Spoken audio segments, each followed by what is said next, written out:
We are here with Ross Quigley, president of the Cobourg and District Sports Hall of Fame. Ross, thank you very much for joining us to talk about the Hall of Fame. Take us right back to the very beginning. Where did the idea come from to have a Sports Hall of Fame here in Cobourg? Well, there was an earlier attempt to bring a Sports Hall of Fame to Cobourg, I believe late 80s, early 90s, and for whatever reason it didn't get off the ground. It just didn't happen. But it sort of put a thought in my mind that someday we should have a Sports Hall of Fame here. I've lived here all my life. I've seen a lot of great athletes, great teams, and so on, and also builders of sport. There were so many guys behind the scenes that helped out for years and years and years, and I felt they should be recognized. And other towns have them, and right. Why not Cobourg?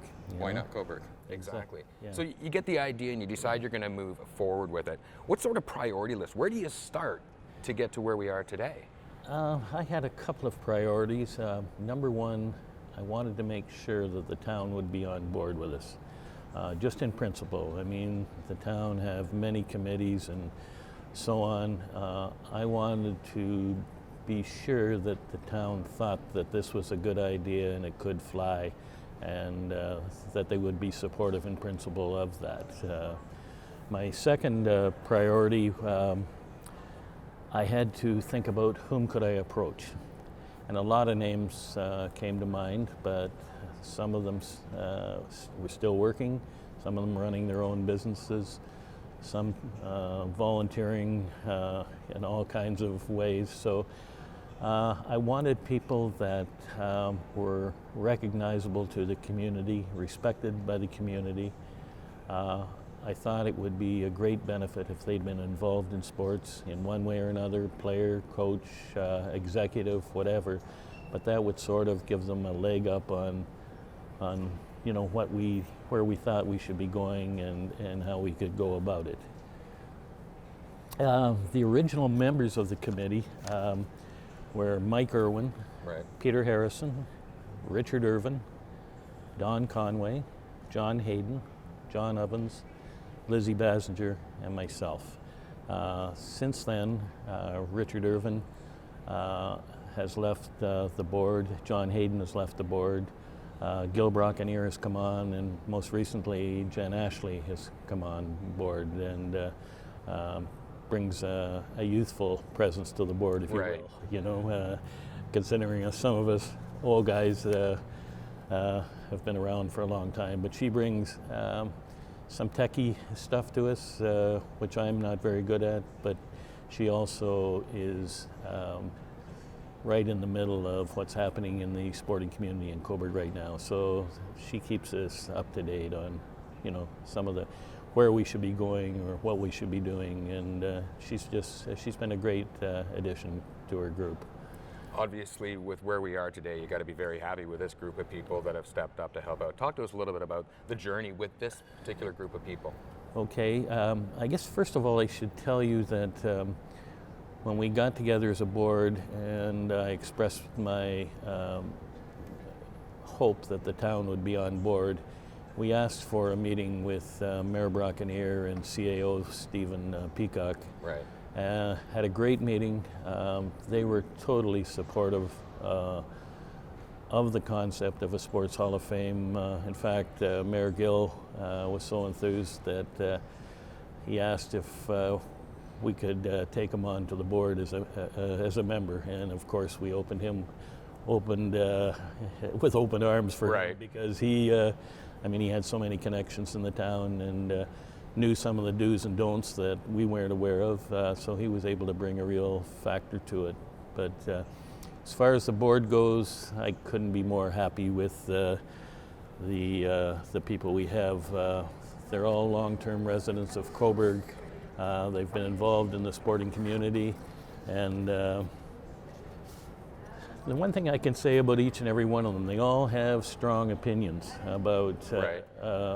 The direction we should have been taking at that time, and we didn't always agree. I wouldn't say the meetings got heated, but they were certainly intense at times, but everything was done with respect, and everybody had their input, and I think we're better for having a group of people like that. You know? Right. So, talk to us a little bit how this seems to be the perfect location here, the Cobourg Community Center. I mean, it's fitting where sport is happening. Talk to us about ending up here. it was, first of all, I don't think we could be in a better place. We had some people bring forth some money and wanted to build a display cabinet to display our memorabilia. So that sort of led us to, if we have that, where can we put it? Right. And so we asked the mayor about it. He did some inquiries with Dean Hustwick and Teresa Bain and so on. And interestingly enough, as this has evolved, we have all kinds of comments from town staff saying this is the best thing that could have happened to this particular room. Used to have a lot of complaints about there's nothing to do here. Now with our major display case and our 9 other mobile display cases, jewelry cabinets if you will, Right. it gives people something to do. When we get our website up and running, that will be even better. We'll have a connection here where you can look at our website and see all of the memorabilia, the stories of sport, the inductees, and so on. But in retrospect, I don't think we could have asked for a better place, and we are so thankful that the town allowed us to come here. Right. Now, this isn't your typical sports hall of fame, is it? Did you model yourself after anywhere else, another sports hall? I guess in a way we're somewhat typical.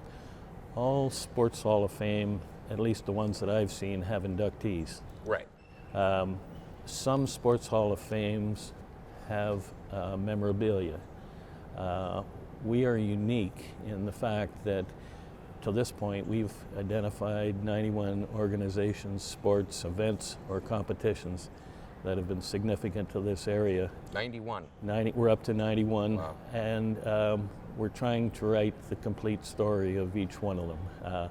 And that is the huge part of this job. I mean, it's one that could go on for many years. Right. But we have had some volunteers come forward, and we get this summer behind us. I think we will start forming some more subcommittees and go and have some of those people do the research at the library, microfiching Right. old newspapers, because that's where we get our information, unless someone brings us a scrapbook or old newspaper articles or something. But then we photocopy them and scan them so that they can be put to the website. And but that's how we build the stories. And after that, there was a lot of cutting and pasting to put them in our binders. But Right. the neat part about that is they're all in chronological order. So if we get, say we were dealing with 52, 53, and we had several articles, someone brought us in a new one, we can just simply open the binder and put it in chronological order so that the story follows through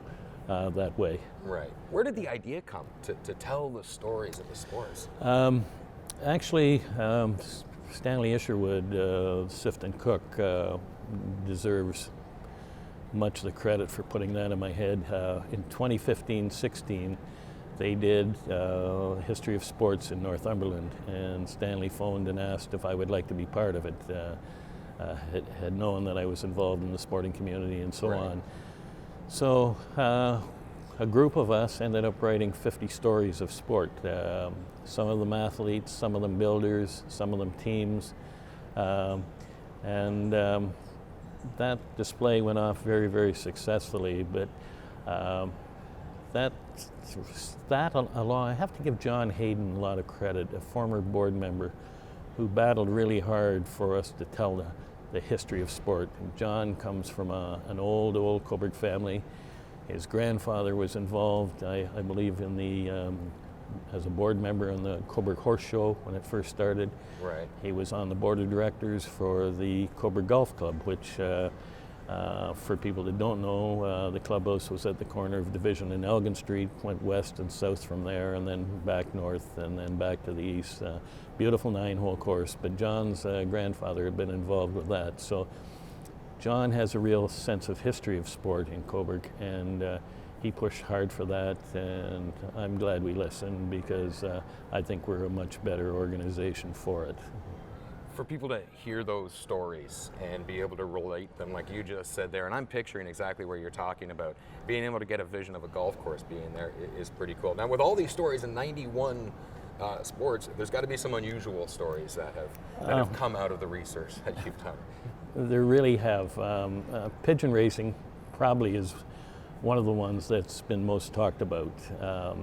Pigeon Racing, when I was a kid, there were probably, I can think of probably 15 to 20 pigeon coops in Cobourg, and they would send them away on a train or a transport, say to Sudbury or something, release the birds there, and then they would come home.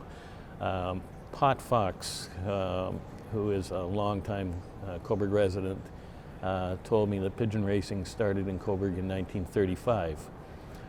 Pot got involved in 1943. He still has a pigeon coop in his backyard today with pigeons, right. But he's strictly into the breeding of birds these days. But certainly that was one of the unique stories. I have a couple of items here that I would like to show the group. This one, if you can believe it, is a stuffed racing pigeon. This was owned by Lyle Kane, a lifelong Cobourg resident, and he raced pigeons, and apparently this was his favorite racing pigeon over the years, and when it died, he took it to a taxidermist and had it done. One of the unique things on this is, if you'll notice here, there is a pigeon band, and they would put these bands on the birds when they were released, or right. just before they were released, and they would fly home. The owner would take the loop off the leg, put it in his time clock, and stamp it. So that was the time that the bird had arrived.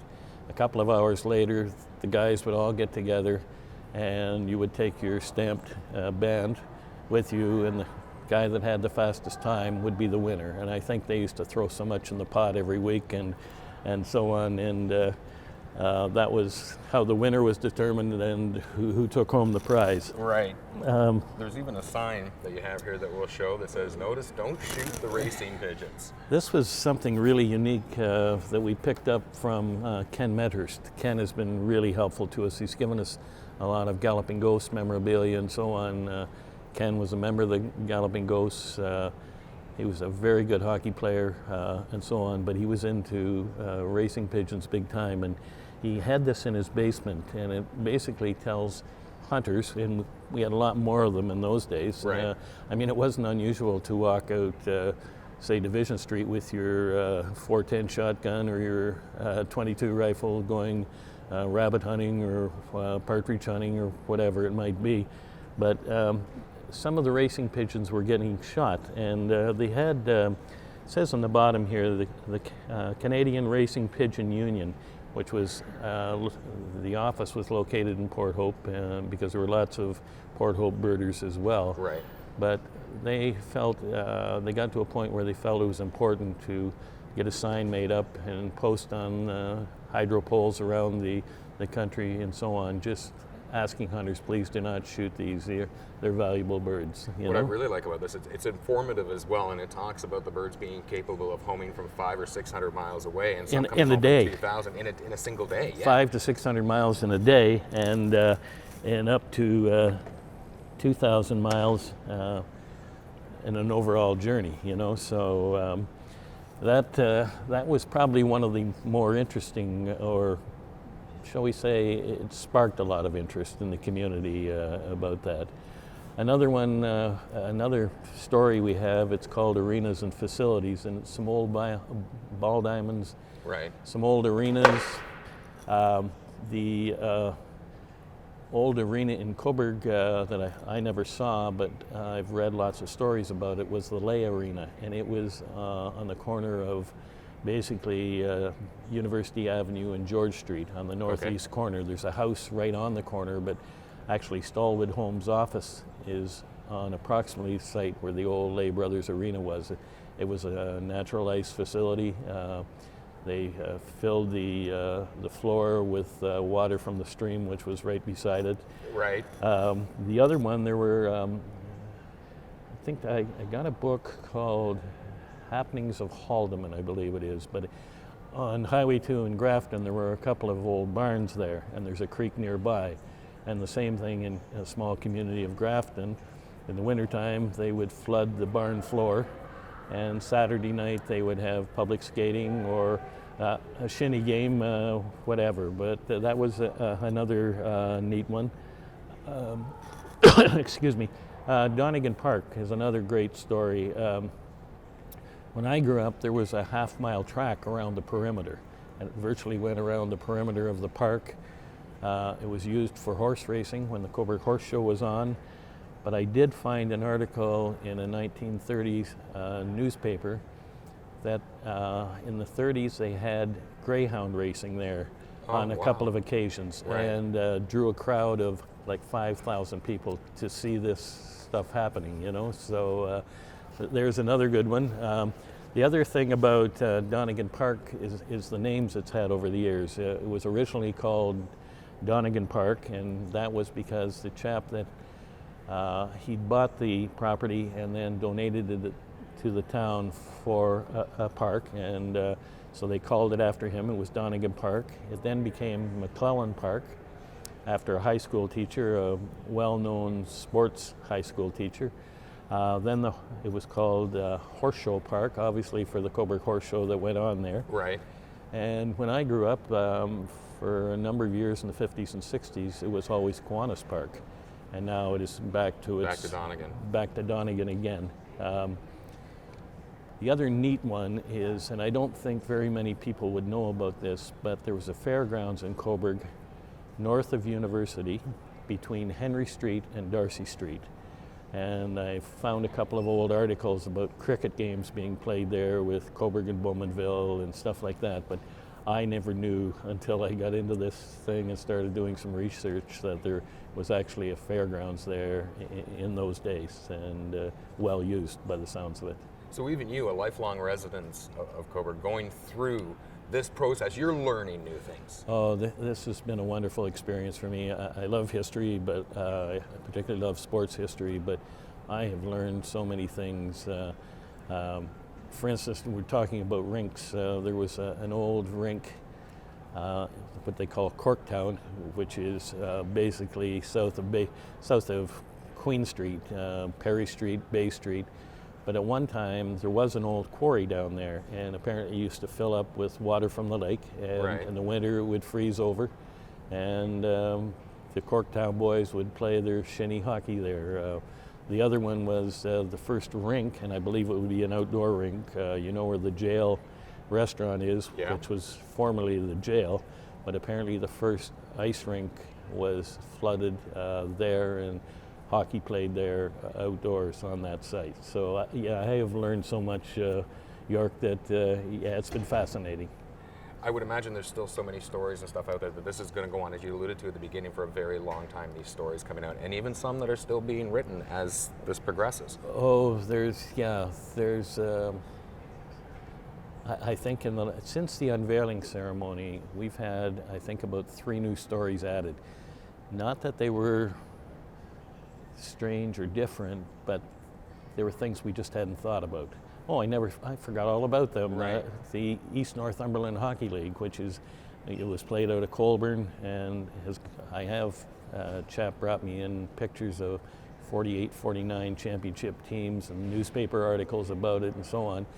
But in all the thought I have put into this over the last 3 years, it just didn't pop into my head. So there will continue to be stuff like that will come out, and we will add it to the list, and slowly and painstakingly just go on and work away until we have it up to date.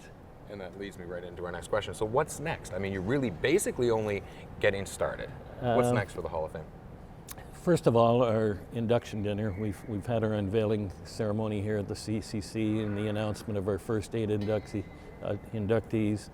The next step for us is we will have an induction dinner June 22nd at the Best Western, and we will officially induct the members at that time. We have a plaque with an artist's rendition of their head along with their story, our Sports Hall of Fame's logo, and then a corporate seal on it. Right. We hope to have Steve Smith, Marty Kernigan, Frank Mazza here. Right, okay. For those events, and then of course I believe the other, and Don Ito as well. Don Ito, Right. the kite flyer, will be here. The other four, we hope to have their families here to receive the induction plaque, and we're hoping to make duplicates of all of these plaques, and we're hoping to hang somewhere in the CCC. We're hoping to list have all those pictures with their stories placed on a wall where people could come and read about Cobourg's superstar athletes, if they will, or builders. Right. So It would be great to have those visible to the public. Oh, sure. I think so, yeah. And again, you go back to Peterborough, they've done such a wonderful job with their Sports Hall of Fame out there, but they have all their inductees down the hallways, and it's so neat Right. to go back and look at all the great athletes and builders that have come from there, and it would be neat to replicate that here for sure. And there's an interest in that, especially, and I could talk to the Peterborough Memorial Center with their hall, and in between periods, people are actually going along the halls and they're reading things. And you're talking about the staff here saying people are coming in and checking this out. There is definitely the public interest there for the history of sports. I think much more than even I had envisioned. Cobourg's always been a great sports town, but a friend of mine told me recently that he said, "You guys have really touched a nerve in this community." Couldn't believe just how many people have come forward and said, "This is so overdue. We should have done it a long time ago," but they're really pleased that we are moving forward with it, and so on. But we will also continue to collect our memorabilia. We have approximately 750 items at this point. We have not asked the public for anything. Right. These have all been people that have heard about us and said, "I've got this in my basement, my kids aren't going to want it, would you like it?" And one of the things we have talked about is possibly this summer, maybe at the sidewalk sale or something like that, put up a collection table for people can bring down their items of memorabilia, and we can get them to sign the release form on them, and we will add that as well to our collection. So continue to work on our website. Right. That's the big one. That's where the most time and money will go into. We would like, when this is finished, for it to be a virtual museum. We would like it to have the inductees, all of our memorabilia, all of the stories of sport, so that if someone wanted to look up Pigeon Racing, for instance, they could go there and find the overall story of Pigeon Racing, but also the Cobourg experience. So Right. that's another big one that is staring us in the face at the moment. Yeah. Will induction ceremonies be a yearly thing, or is that yet to be determined? No, it will be a yearly thing. Our bylaws say that we will induct 6 people per year. We did 8 this year just because it was the opening, and we wanted to send a message to the community that, and I guess I'd be very remiss if I didn't thank the anonymous selection committee for the job they did. Right. When I thought about it afterwards, we only had 15 nominations. I expect that will grow, but they touched on several different areas of sport. And one of my concerns was, I think all of the board's concerns was that this just didn't end up being a hockey and ball Sports Hall of Fame. Right. We wanted to make sure that, we've had champions from many different areas of sport here, and certainly they should all be recognized. And I thought the selection committee just did a heck of a job with that one. Right. Yeah. Was there anything that you found disappointing over the last 3 years that you maybe didn't expect? I would think probably the only disappointing thing that I can mention at all would be the fact that there were no female nominations Right. for the Cobourg District Sports Hall of Fame. Hopefully that will change next year.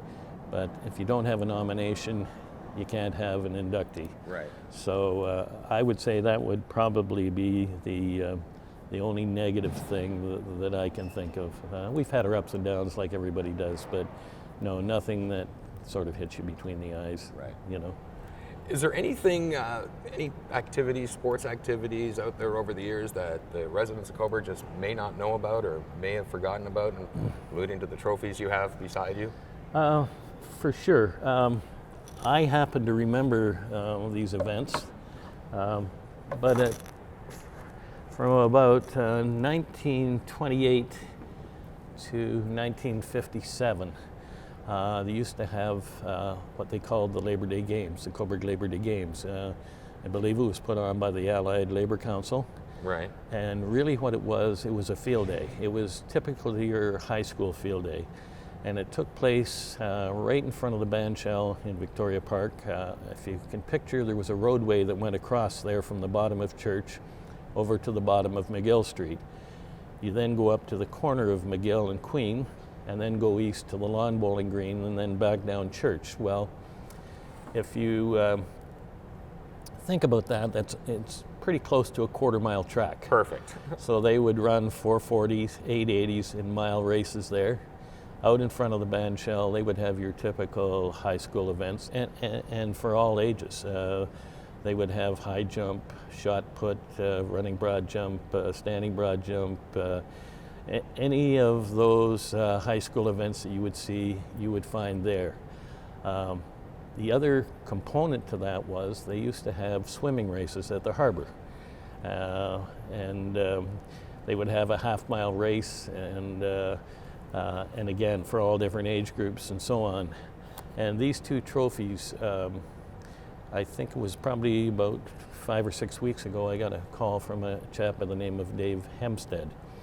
And he was telling me that his mom was just going into a nursing home. And so he was cleaning out the house, and she said, and make sure you phone Mr. Quigley and tell him he's going to have your dad's trophies. Well, these were his dad's trophies, and they were for swimming races at the Cobourg Harbor, and he won them in 52, 53, 54, and 55, 56, and 57. Wow. Apparently, 57, nobody showed up to race against him, and they were just going to give him the trophy, and he said, no, not till I swim. So he did the half-mile swim by himself and then accepted the trophy. Right. The interesting thing about these trophies for older Cobourg residents, they were both the Mayor J.D. Burnett, Jack Burnett trophies for this race. And the reason I believe there are two of them, back in those days, if you won a trophy 3 times in a row, you got to keep it. Okay. So 52, 53, 54, he got to keep this trophy. And then Mayor Burnett sponsored another trophy that he won in 55, 56, and 57. And I believe that was the last year of the Labor Day Games. Unless you were an old Cobourg resident, I virtually grew up in Victoria Park, but I can remember early 50s going down to watch these games and then going over to the harbor to watch the swimming races. But the big running phenom in those days was a chap by the name of Kenny Marsden from Alderville. Right. And he would always clean up in the 440, 880 miles races in those days that I was able to watch them and so on. But yeah, they faded away. The last article I can find is 1957, but they had a good long run, and they were well-attended events. The park would be full to see the Labor Day Games. So many stories and so many more to come as you're basically just getting started. It's hard to think. We've been going at this for, well, it'll be 3 years next month, but there is a lot accomplished, but there is so much more to do. It's spellbinding, almost the number of stories and the number of newspapers we have to go through yet and collect the memorabilia and so Right. on. But I can honestly say I think for every one of our board members it's an absolute labor of love, and if we didn't have a great love of sport history before this. I think each and every one of us have it now and appreciate so much of our history that maybe we didn't know before. Labor of love for sure, and it definitely shows right here. Ross, thank you very much for sharing these stories with us. Thank you for having me.